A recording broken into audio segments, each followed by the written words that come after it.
Hey guys, Chalmers Haas here with the Chalmers Realty Group. Guess what? We're in a seller's market, in case you hadn't heard.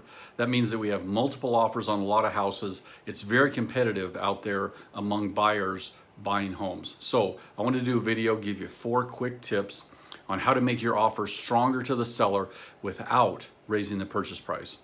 The first technique is earnest money. I recently had a situation where we had multiple offers on a house.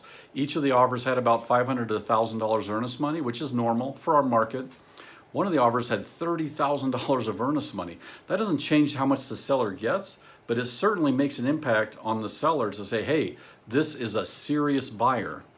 The second technique is down payment.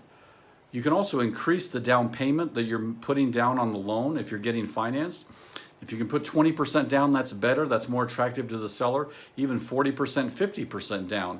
That makes it very attractive to the seller because it shows the seller, hey, this person isn't hurting for money and they're not doing like a 0 down payment loan. I mean, of course, you got to be able to do it financially as a buyer, but it does make the offer more attractive to the seller.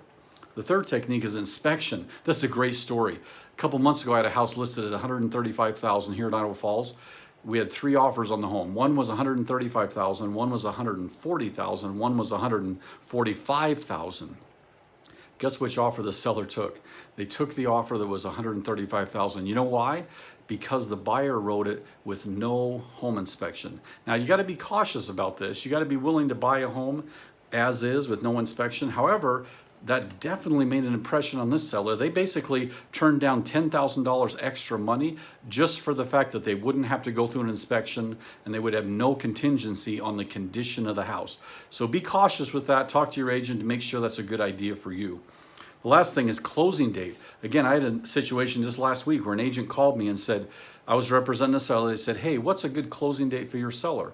And we talked about it. I said, well, probably about 45 days. So when they wrote the offer, they wrote it with the closing date that was preferred by the seller.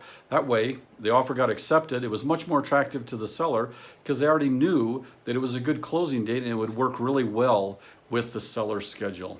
Anyway, this is Chalmers Haas with the Chalmers Realty Group. That's just 4 quick tips of how to make your offer better in a seller's market. Have a great day.